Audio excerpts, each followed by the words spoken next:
Hello friends, आप सभी का स्वागत है आज की इस वीडियो में। और आज की इस वीडियो में हम लोग बायोलॉजी में कोशिका के बारे में पढ़ने वाले हैं।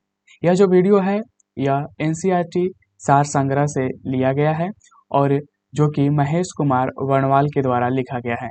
तो चलिए आज की इस वीडियो को शुरू करते हैं और आज हमें कोशिका यानी कि सेल के बारे में पढ़ना है। तो चलिए शुरू करते हैं आज की इस वीडियो को। अगर अभी तक आप हमारे चैनल को सब्सक्राइब नहीं किए हैं तो जरूर से जरूर सब्सक्राइब कर लीजिए ताकि नए वीडियो की जानकारी आपको मिलती रहे। चलिए शुरू करते हैं यहाँ से। जैव कोशिका के किस कोशिकांग को ऊर्जा घर कहा जाता है? तो यहाँ पर जैव कोशिका के जिस कोशिकांग किस कोशिकांग को ऊर्जा घर कहा जाता है तो वह है माइटोकॉन्ड्रिया। माइटोकॉन्ड्रिया को ऊर्जा घर कहा जाता है, पावर हाउस के नाम से इसको जाना जाता है। हमारे तंत्र में अधिकतम एटीपी अणुओं को उत्पन्न करने वाले पद का नाम क्रेब्स चक्र है। ठीक है, तो हमारे तंत्र में अधिकतम एटीपी अणुओं को उत्पन्न करने वाला जो पद है उसका नाम है क्रेब्स चक्र। चलिए आगे बढ़ते हैं। याद रखिएगा कि जो ऊर्जा घर है उसे माइटोकॉन्ड्रिया के नाम से जाना जाता है।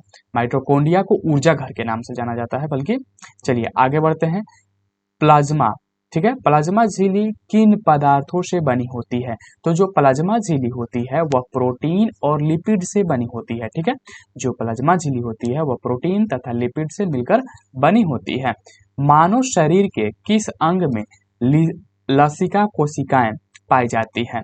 तो मानव शरीर के जो पिलहा है उसमें लसिका कोशिकाएं पाई जाती है। चलिए आगे बढ़ते हैं। किस जीव में लिंग गुणसूत्र नहीं पाए जाते हैं? तो जो छिपकली है उसमें लिंग गुणसूत्र नहीं पाया जाता है।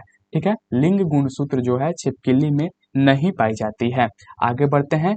जंतु कोशिका में अनुपस्थित होता है। तो जंतु जो कोशिका है उसमें कोशिका भित्ति अनुपस्थित होती है। ठीक है, जंतु कोशिका में कोशिका भित्ति यानी कि सेल वॉल क्या होता है? अनुपस्थित होता है।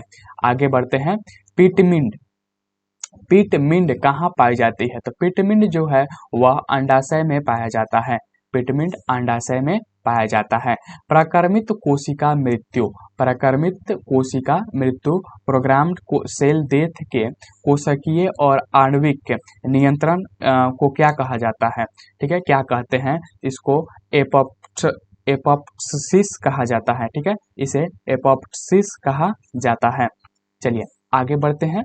यहाँ पर है केंद्रक के अतिरिक्त कोशिका के किस कोशिकांग में डीएनए उपस्थित होता है? तो यहाँ पर केंद्रक के अतिरिक्त कोशिका के किस कोशिकांग में डीएनए उपस्थित होता है? तो वह है हरित लवक तथा माइटोकॉन्ड्रिया। हरित लवक तथा माइटोकॉन्ड्रिया में जो है केंद्रक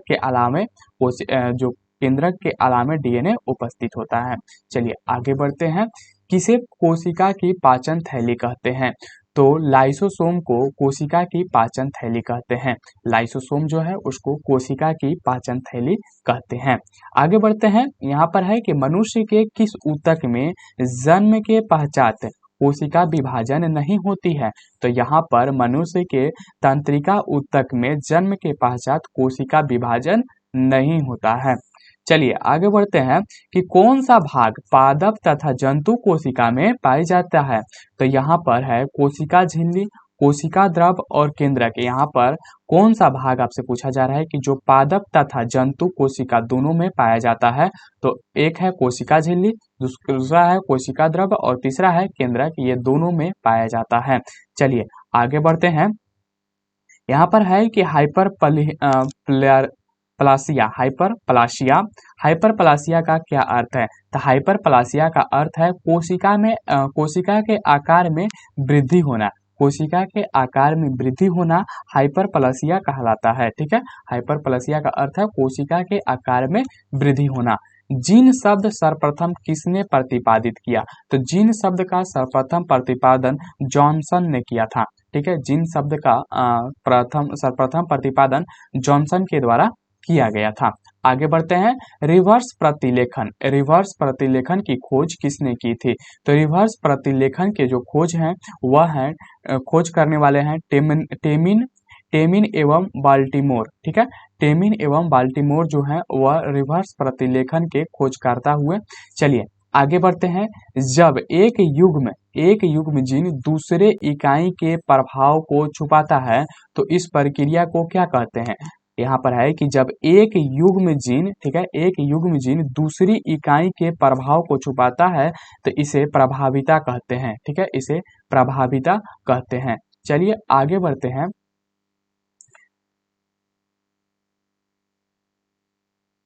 यहाँ पर है कि कोशिका का जीवित अंश, ठीक है, कोशिका का जीवित अंश जीव द्रव्य कहलाता है, ठीक है, याद रखिएगा कि कोशिका का जीवित अंश जीव द्रव्य कहलाता है।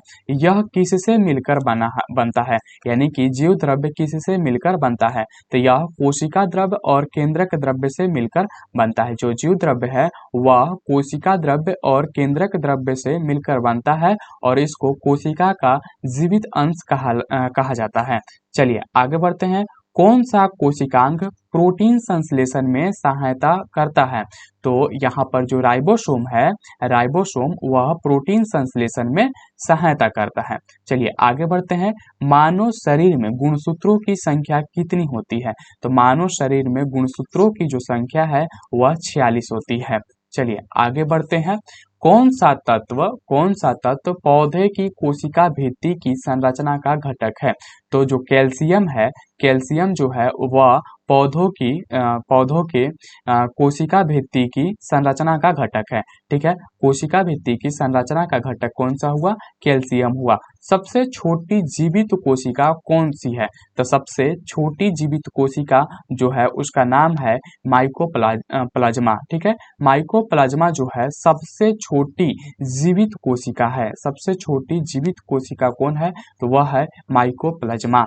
चलिए आगे बढ़ते हैं। किसे जीवन का भौतिक आधार माना जाता है?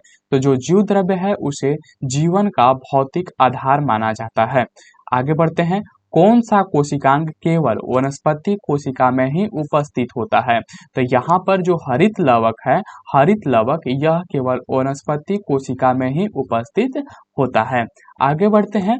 दिनाम पद्धति का जन्मदाता कौन है? दिनाम पद्धति का जन्मदाता कौन थे? ठीक है, यहाँ पर दिनाम पद्धति के जो जन्मदाता हैं उनका नाम है केरोलस लीनियस, ठीक है, इनका नाम है केरोलस लीनियस, जो कि दिनाम पद्धति के जन्मदाता के नाम से जाने जाते हैं। चलिए आगे बढ़ते हैं। दो कोशिकाओं के मध्य पदार्थ का आवागमन किसके माध्यम से होता है? दो कोशिकाओं के मध्य पदार्थ का आवागमन किसके माध्यम से होता है? तो एक तो है जीवद्रव्य तंतु के माध्यम से, ठीक है। दो कोशिकाओं के जब देखिए यहाँ पर मान लीजिए एक कोशिका ए है और एक कोशिका बी है, तो इनके बीच अगर पदार्थ का मतलब किस मध्य पदार्थ का जो आवागमन होता है, इधर से इधर जब पदार्थ आती जाती है तो उसके लिए कौन आवागमन करने के माध्यम होता है? तो वह होता है जीव द्रव्य तंतु। जीव द्रव्य तंतु के सहारे से दो कोशिकाओं के मध्य पदार्थों का आवागमन होता है। चलिए आगे बढ़ते हैं। किस तत्व के कोशिकाओं में एकत्रित होने से रंध्र खुल जाते हैं? किस तत्व के कोशाओं, ठीक है, किस तत्व के कोशाओं है यहाँ पर, ठीक है, किस तत्व के कोशाओं में एकत्रित होने से रंध्र खुल जाते हैं? तो यह है पोटेशियम K+, ठीक है। चलिए आगे बढ़ते हैं।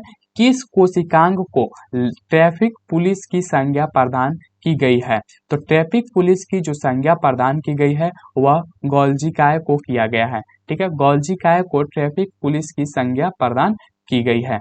आगे बढ़ते हैं। प्लाज्मा झिल्ली किस पदार्थ से बनी होती है? जो प्लाज्मा झिल्ली होती है वह लाइपोप्रोटीन से बनी होती है। प्लाज्मा झिल्ली जो है वह लाइपोप्रोटीन से बनी होती है।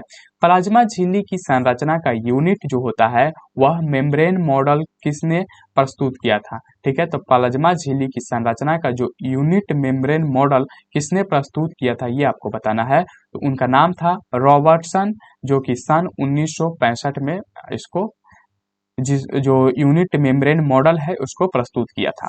आगे बढ़ते हैं। कोशिका भित्ति सेल वॉल की संरचना कैसी होती है? तो सेल वॉल की जो संरचना होती है वह परागम में होती है, ठीक है। सेल वॉल की जो संरचना होती है वह परागम में होती है। चलिए यहाँ पर कुछ चीज दिया हुआ है उसे देख लेते हैं। यहाँ पर है कि विश्व की सबसे छोटी कोशिका, विश्व की सबसे छोटी कोशिका जो है उसका नाम है माइकोप्लाज्मा, जो कि माइकोप्लाज्मा गॉलिसेप्टिकम, ठीक है, माइकोप्लाज्मा गॉलिसेप्टिकम।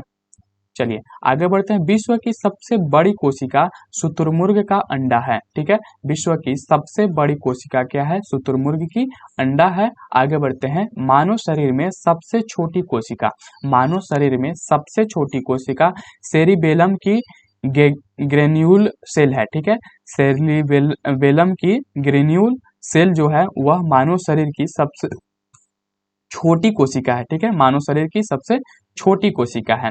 आगे बढ़ते हैं। मानव शरीर की सबसे बड़ी कोशिका, मानव शरीर की सबसे बड़ी कोशिका क्या है? अंडाणु है, जो कि केवल स्त्रियों में होता है। चलिए आगे बढ़ते हैं। मानव शरीर की सबसे लंबी कोशिका, मानव शरीर की सबसे लंबी कोशिका जो है वह है न्यूरॉन, ठीक है, न्यूरॉन जो है वह मानव शरीर की सबसे लंबी कोशिका है। चलिए आगे बढ़ते हैं। पुरुषों में सबसे छोटी कोशिका क्या है? तो पुरुषों में सबसे छोटी कोशिका शुक्राणु होता है, ठीक है। चलिए आगे बढ़ते हैं। सबसे बड़ी पादप कोशिका, सबसे बड़ी पादप कोशिका कार्लेपोटैक्सीफोलिया है, ठीक है, कार्लेपोटैक्सीफोलिया है। चलिए आगे बढ़ते हैं। यहाँ पर एक चीज दिया हुआ है कि पुरुषों के शुक्राणु तथा महिलाओं के अंडाणु के निषेचन की जो क्रिया है, निषेचन की क्रिया अंडवाहिनी में संपन्न होती है। तो जो निषेचन की क्रिया है, ठीक है, वह कहाँ संपन्न होती है? अंडवाहिनी में संपन्न होती है, ठीक है। पुरुषों के शुक्राणु तथा महिलाओं के अंडाणु के निषेचन की जो क्रिया है वह अंडवाहिनी में क्या होता है? संपन्न होता है। चलिए आगे बढ़ते हैं। तो आज का जो हमारा वीडियो था सेल कोशिका, उसको यहीं पर समाप्त करते हैं। अगले वीडियो का हमारा टॉपिक होगा पोषण, जो कि हम लोग अगले वीडियो में करेंगे, ठीक है। तो अगर अभी तक आप हमारे चैनल को सब्सक्राइब नहीं किए हैं तो जरूर से जरूर सब्सक्राइब कर लीजिए, बेल आइकन को प्रेस कीजिए। अगर वीडियो आपको अच्छी लगी तो दोस्तों के साथ शेयर कीजिए। चलिए मिलते हैं अगले टॉपिक पोषण में, ठीक है, जो कि एनसीईआरटी सार संग्रह का अगला हमारा टॉपिक होगा पोषण। चलिए मिलते हैं अगले वीडियो में।